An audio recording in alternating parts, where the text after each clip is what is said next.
Yeah. You mentioned authenticity. How do you approach, or how do you go about staying true to yourself, but then obviously still taking into consideration the market and the business side of things? Like I think I know for myself, there's always the big fear of you don't want to sell out. You don't want to be untrue to yourself, right? But at the same time, you also don't want to fall into the mistake of just being so stubborn, Yeah. where it's like it doesn't even, like, it's not even about you. You're just being stubborn for the sake of, for your ego. I think I am stubborn as well. And I've realized that for the past few years. I think my stubbornness comes on more so going to places where I feel like I'm going to cause a disturbance, if you get where I'm coming from. And I hope it's not a bad way of being stubborn, but all the places I could go, I know everyone. Like there's no somewhere I can go and it's new that I don't know anyone. So I want to be able to go to a place where I know somebody and still be able to feel like myself. I never want to go to a place where I feel like an old me, or I get treated like the old me, or my presence doesn't, it's not invited, or my presence is feared, or is disturbing. Do you get what I mean? I feel a lot. I mean, type of energy. Like talking about all of this, I might have no tear down or cry or anything, but I feel everything I'm talking about inside. I don't know how I've managed to just speak it out. Normally, there'll be tears down my eyes, but I feel a lot. So I would say, for me, I want to be able to bring everybody together. I feel like there's a force there.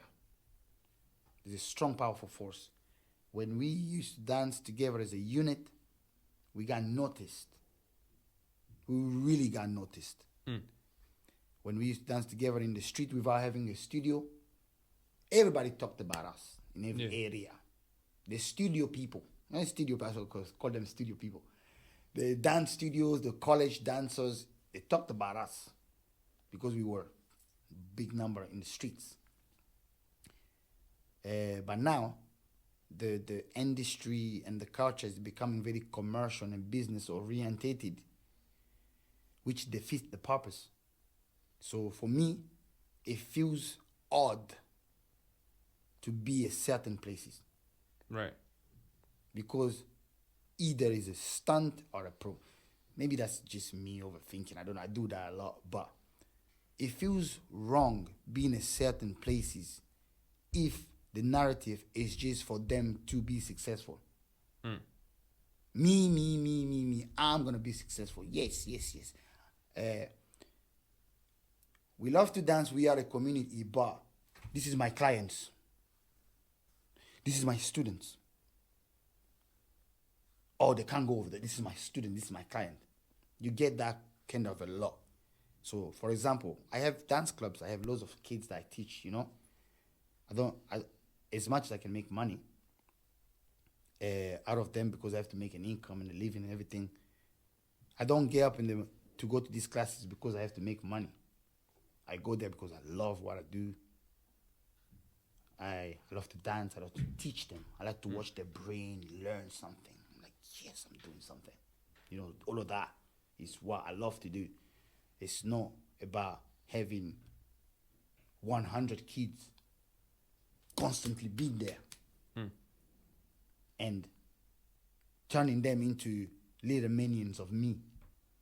I want little minions of me to be authentic. To themselves. They were, when I used to have young blood crew, authentic dancers. We do the crew, the whole, let's go dance in a competition. Yes, okay, because it was not about competition. We used to dance in the street. Okay, they loved being in the streets. And when they were in the streets, the character was rising because from their homes and from the places they grew up with, streets is not a thing. Street dance in the streets is not a thing. So now they're learning to be in the streets, meeting random people, facing their fears, because now they hide from people in school, for example. They hide from people in schools, probably things at home. But in the street, you can't really hide. It's right there. And when I had the young blood, I was training them to be the authentic selves, you know, styles, culture. I used to take them through hip hop styles, crumping, stepping, popping. I was no great at popping. I knew it. I knew the story. I knew the foundation. I knew the movies. Like, I can't go wrong. Do you get what I mean? And I'll teach them that. And you would find that it was something that was good for them because they didn't know any of it. And when they came out to dance in the street I prefer to say the street because for me, performing in the street is the saint place. Sacred. Sacred. If you dance in the street, there ain't no ego. You ain't better than nobody. Dance, release your energy. Show people that is a dancer like you. I mean, it's the rawest form of just out in the open. There's no... Yeah, like the great artists that plays music in the street with the guitars. They have albums. They do gigs and all that. You know, it should not just be. It should not be shaped up the way it's shaped up now. And it's... Sorry, I was thinking about this. Like, it's a very low... It's just a great microcosm of what happens in the world, the greater world. Is like you're on the streets. Some people are going to stop and watch. Some people are going to laugh. Some people are just going to walk past without even looking at you. Someone's going to try to pick a fight. Yes. Welcome to the world. You know, if you go online, we see that, you know. Yes. That's the same thing. So it's a very good lesson in standing your ground and owning your space in the world. Yes. And I can go to places like I am not embarrassed. I am not embarrassed. Like, you could throw me. I'm not gonna exaggerate it, but with the mindset I have, I feel like Daniel when the one that talk about in the Bible, where you throw me in the lions, then I will literally stand there and no lion is gonna touch me. You get what I mean? Because recently, when you look at the way the world operating, everything's just shaped up in a certain way, just to look a certain way, just to make some people comfortable. You don't have to be super intellectual, mathematic shaped up that you went in university. You don't have to be like that. You want it, go get it. That's great.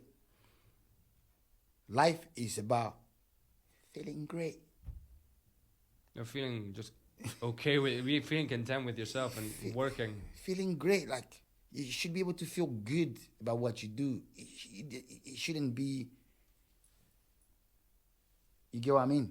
And I personally feel that when I give myself a tag, together we stand, because that's one of my slogan. Together we stand, and all the names I come up with, like Hip Hop Revival Entertainment as a company. Until today, when I look at it, I say, I still stand by those grounds, because I feel like hip hop is there, but it's been commercialized into fit the narrative of who does what, who owns what, who has what. See, that's where I was talking about the limit. Yeah. Or just the balance or harmony, whatever you want to call it, between the business side and the creative side. Yeah. Because we've seen it time and time again. Business can take over the creative side and it can mess it up. Yes. It's happening in Hollywood right now. Like, I'm sorry. There's only so many reboots and remakes and sequels you can see. At some point, you're like, give me something different. Yes. It's like, I will speak about it. I always wanted to speak about it. I'll say, for example, right now, we have strong black dancers.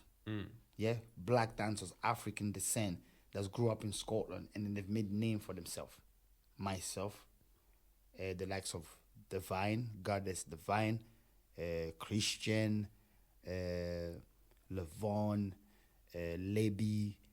Most of them are Congolese, by the way. Shout out to Viv Latifa, because I'm interviewing her later. Viv Latifa, yeah. Viv Latifa is kind of, like, to me, she's fresh to the scene. But she's doing good, like, she's doing very good. I've had my time. I've met a lot of people on the starting bit. So a lot of people are doing great right now. They're getting into things and they're getting higher. They're showcasing everything. Fantastic. That's what we want to see.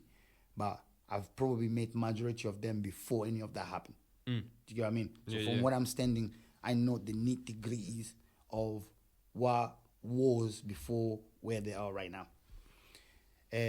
So I I won't say that I want to advocate for realness in terms of when it comes to the culture, just to highlight that I feel everything. Mm. It's wrong for me to be at certain places where the energy is off and it's wrong. So, for example, we have so many, let's say you see the kebab shops that stand next to each other. They definitely know that customers will have to choose which shop they go to if there's two kebab shops right next to each other. Yeah. They definitely know the lease was next to a kebab shop. So it should be fine for them to be right next to each other. Yeah. I hope they don't hate each other.